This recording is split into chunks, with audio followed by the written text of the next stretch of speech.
You won't believe what I found sealed beneath that altar. 9 letters, 9 blind souls, one impossible night in 1847. They all described the same thing, a light that shouldn't exist, burning at exactly 3:33 a.m. in a chapel that had no electricity, no candles left burning. But here's what made my blood freeze. Every single letter ended with the same sentence, word for word, as if they'd rehearsed it. Except they couldn't have. They couldn't see to read. They couldn't see to write. Not until that light touched them. Not until something in that darkness decided to give them back what they'd lost. My name is John, and I've been hunting miracles for 60 years. Not the kind they print in glossy magazines or broadcast on Sunday television. I hunt the forgotten ones, the buried ones, the miracles that people whispered about once, then locked away in their hearts because they were too strange, too terrifying, too impossible to share with a world that demands explanations. This story began 3 months ago in a university archive in Burlington, Vermont. I was searching through land deeds from the 1840s when a librarian, Mrs. Helena Pritchard, 78 years old, sharp as winter ice, approached my table. She carried a wooden box, the kind people use for family heirlooms. Her hands trembled as she set it down. "My great-great-grandfather was one of them," she whispered, glancing around as if the empty archive might be listening. "One of the 9. He made my great-grandmother promise never to speak of it, but she wrote everything down before she died. And now I'm the last one left who knows where that chapel still stands." Inside the box were 3 items, a hand-drawn map on yellowed paper, a pair of wire-rimmed spectacles with perfectly clear lenses, and a letter sealed with black wax. The letter was addressed to whoever comes looking. The spectacles, she told me, had belonged to her great-great-grandfather. He'd worn them every day after that night, even though his vision was perfect. He called them his reminder. "Reminder of what?" I asked. Mrs. Pritchard's eyes filled with something I'd seen before in my 6 decades of hunting. Not fear exactly, but a profound unease, the kind that lives in your bones. "That some gifts," she said, "come with a weight you carry forever." She gave me the map. She kept the spectacles. She wouldn't let me open the letter until I stood inside the chapel itself. The map led me deep into the Green Mountains, 40 miles northeast of Burlington, where Vermont still keeps its secrets beneath centuries of pine and birch. The roads became dirt paths, then hiking trails, then nothing but compass bearings, and Mrs. Pritchard's careful notations written in the margins. Past the split oak, turn at the stone wall swallowed by moss. Listen for the stream that runs backwards. I've learned to trust these kinds of directions. The miraculous doesn't live on main streets. It took me 2 days of hiking to find it. The chapel stood in a clearing that shouldn't exist, a perfect circle of bare ground where nothing grew, not even weeds, surrounded by forests so thick the sunlight barely penetrated. The structure itself leaned heavily to the left, as if the earth beneath it had given up supporting the weight of what happened there. The white paint had long since peeled away, revealing grey wood underneath, weathered to the texture of bone. The front door hung open. It had been open for decades, maybe longer, but animals didn't nest inside. I noticed that immediately. No birds, no raccoons, no signs of any living thing crossing that threshold. Just the wind, moving through the broken windows with a sound like breathing. I stood there for 10 minutes before entering. This is something I've learned. You don't rush into places where the impossible happened. You let them see you first. You let them decide if they'll allow you inside. When I finally crossed the threshold, the temperature dropped 15 degrees. Not gradually, instantly, like stepping through a curtain. My breath came out in clouds in July. The interior was larger than it should have been based on the exterior dimensions. I've encountered this before in miraculous places. Space bends around certain kinds of faith. 12 pews remained, 6 on each side of a center aisle. Most were collapsed into themselves, but 3 in the front row looked almost preserved, as if time had agreed to leave them alone. The altar stood at the far end beneath a window frame that held no glass, just an opening to the forest beyond. And there, carved into the altar's front panel, were 9 names. I recognized one immediately, Samuel Pritchard, Mrs. Pritchard's great-great-grandfather. The other 8 names meant nothing to me then. But I photographed them, touched each one with my fingers, felt the depth of the carving. Someone had spent hours etching these names into the wood, someone who wanted them remembered. Behind the altar, I found what Mrs. Pritchard had promised would be there, a loose floorboard marked with an X carved so deeply it had survived decades of rot around it. I pried it up with the edge of my pocket knife. The smell that rose from beneath made me step back, not decay, but something else. Flowers, maybe, or incense, something that had no business still carrying a scent after 178 years. The cavity below held a metal box, surprisingly free of rust. Inside were 9 letters, each sealed with the same black wax I'd seen on Mrs. Pritchard's envelope. Each was addressed the same way, to those who come after. And beneath the letters, wrapped in oilcloth, was a journal bound in cracked leather, its pages covered in handwriting so small and precise it looked like lace. I sat on one of the preserved pews and opened the journal. The first entry was dated March 15th, 1847, written by someone named Reverend Thomas Whitmore. His hand was steady, his words measured. He described establishing the chapel 2 years earlier, serving a congregation of 43 souls scattered across the mountain settlements. He described the harsh winter of 1846, the illnesses that followed, the way faith was tested when children died and crops failed. Then came the entry dated September 3rd, 1847. His handwriting changed here, larger, more urgent, pressing so hard into the paper that some words tore through. "They arrived today," he wrote, 9 of them. Blind, all of them, though from different causes and different places, some born without sight, others lost it to disease, accident, age. They came separately, not knowing about each other, all drawn here by dreams they couldn't explain. Dreams of a light in the mountains, dreams of a voice telling them to come, to wait, to be ready. I turned none away, though I have no healing gift. I am only a man who built a chapel where he was called to build it. But something is happening. I feel it in the air, the way birds have stopped singing near this place, the way the wind seems to circle the clearing but never enter it, the way these 9 strangers look at each other as if they're waiting for a signal only they can hear. I turned the page. The next entry was dated September 6th, 1847, the night it happened. But before I could read it, I heard something that made every hair on my body stand rigid.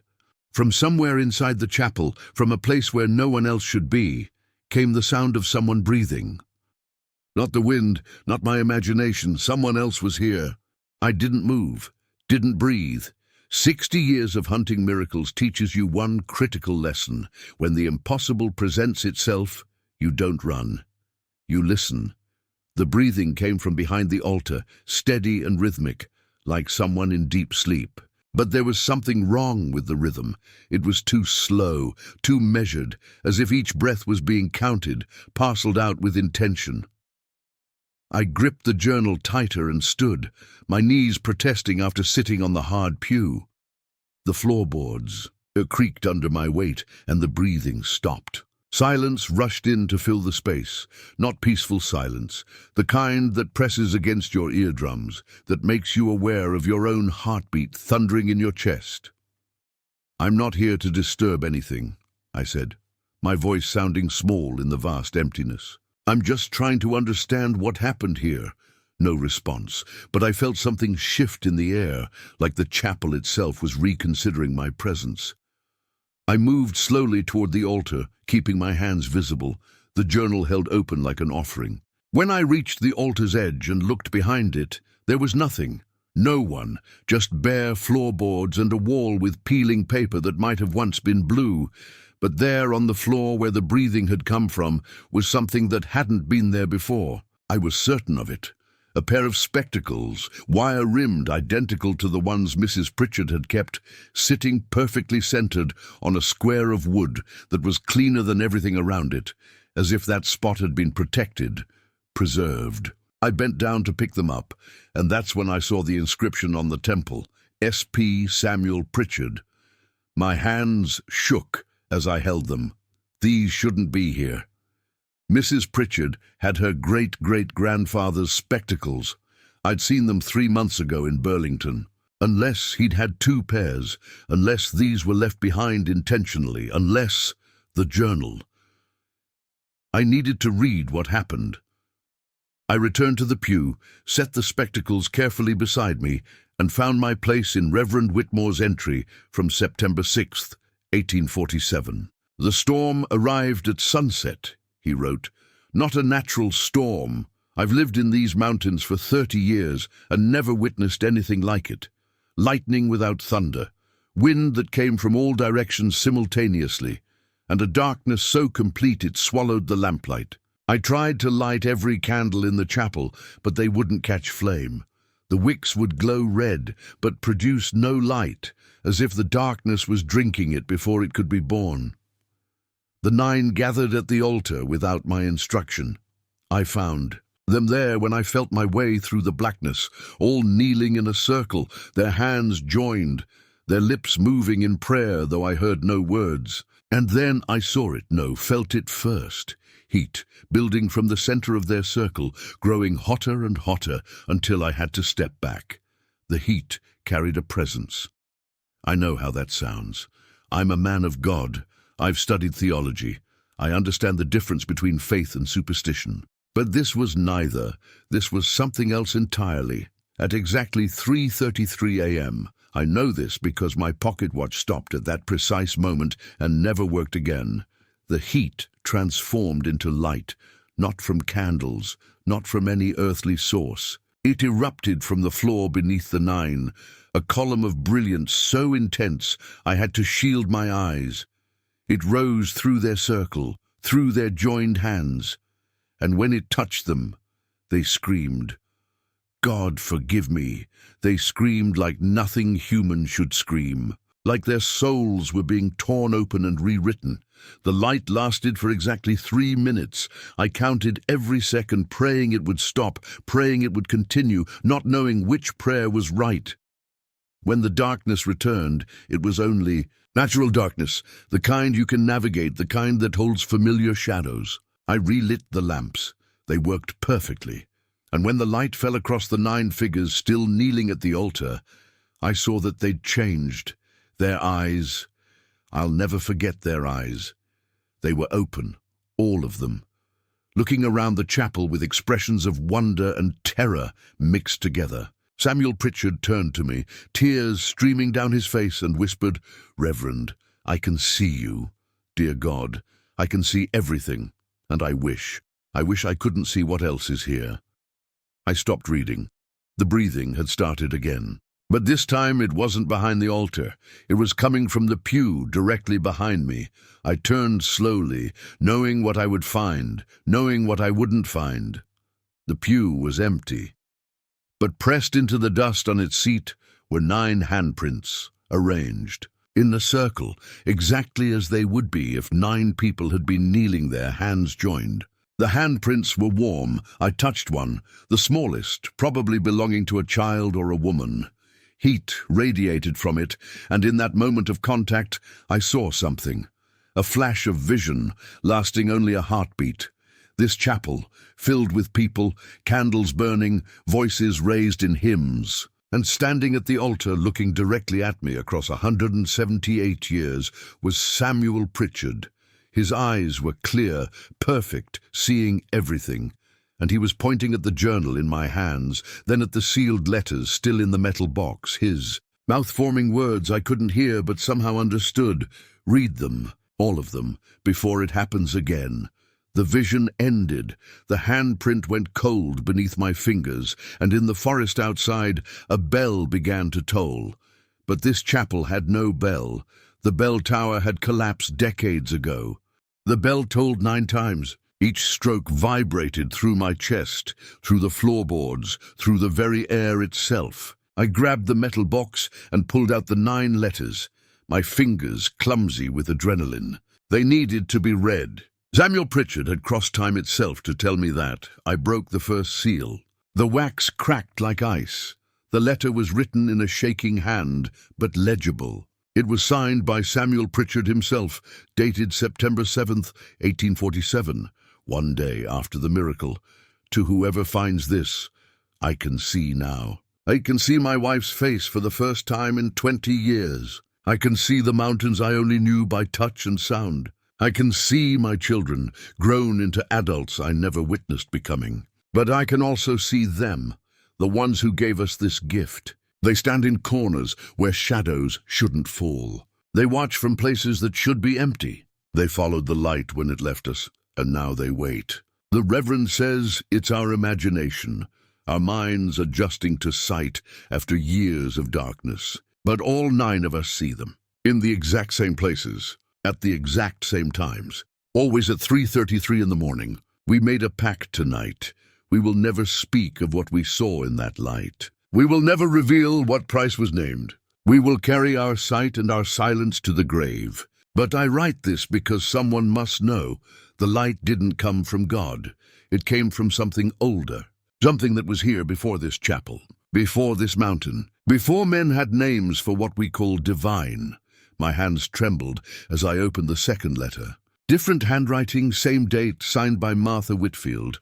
I was born blind. I never knew colors, never knew faces, never knew anything but darkness and the kindness of voices. Now I see, and I understand why darkness is a mercy. The thing that gave us sight showed us its face, just for a moment, just a glimpse, and it wasn't holy. It was ancient and hungry and patient. It didn't heal us out of love. It marked us. We can feel the mark burning behind our eyes every night at 3:33. We see things now that others can't see. Dead things, waiting things, things that move between heartbeats. I would give anything to be blind again. I tore through the remaining letters, each one building on the last, each one adding pieces to a picture I didn't want to complete. They all said the same essential truth in different words. The 9 had been healed, yes, but healing was just the surface.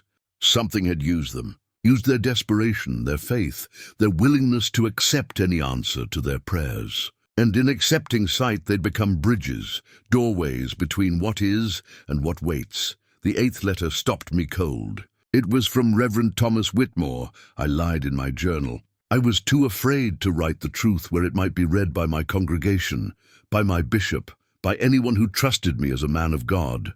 The light didn't just give them sight. It showed me what I'd done. This chapel, I didn't choose this location randomly. I was led here by dreams, just like the 9.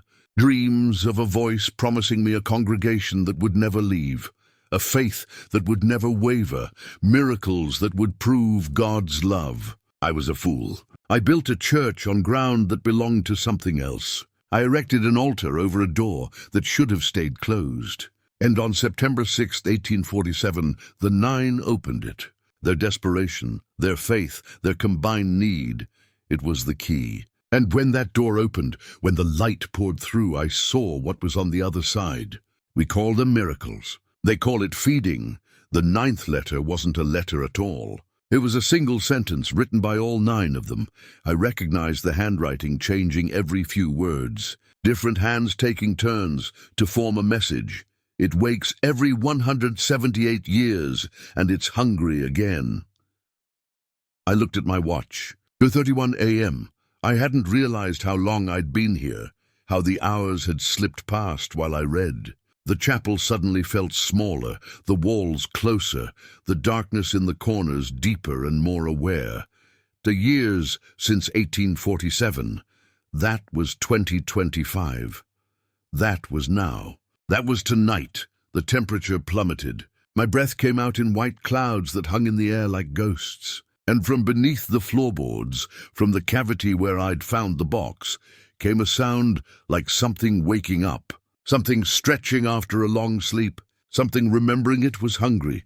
The handprints on the pew behind me began to glow, Faint at first, then brighter, pulsing with a rhythm that matched my heartbeat. The spectacles beside me rattled against the wood, and then they lifted into the air, floating, positioning themselves as if resting on an invisible face.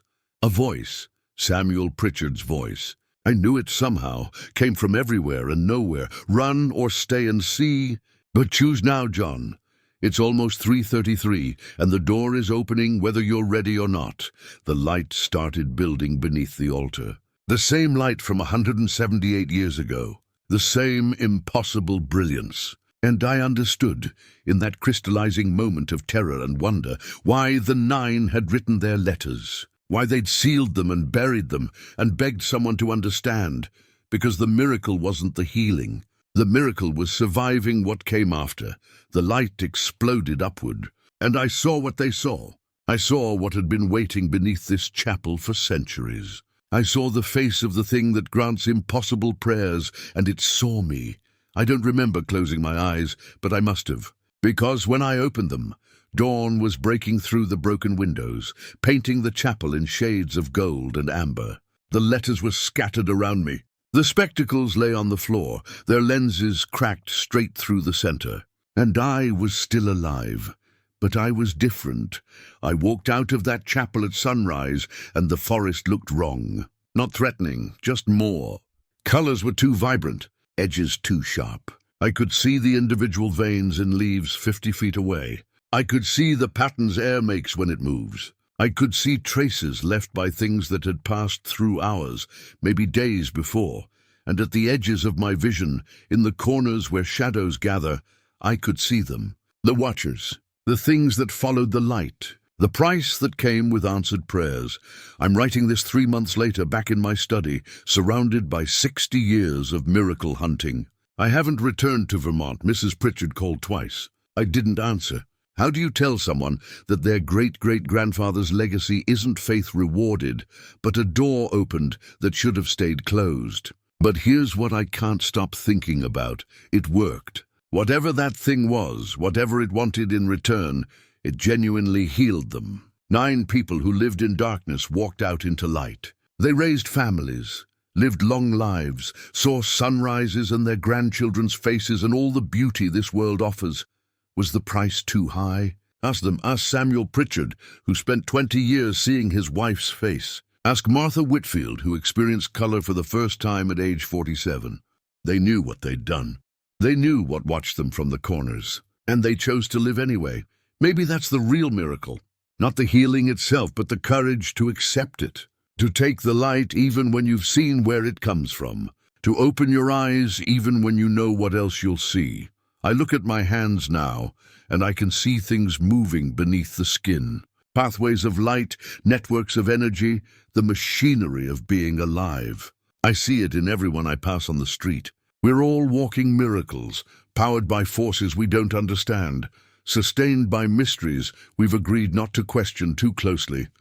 The thing beneath the chapel isn't evil. It's not good either. It's something older than those words, something that exists in the spaces between what we call sacred and what we call profane. It answers desperate prayers because that's what it does. That's what it's always done. And 178 years from now, in 2203, 9 desperate souls will find their way to that clearing. They'll kneel in that chapel.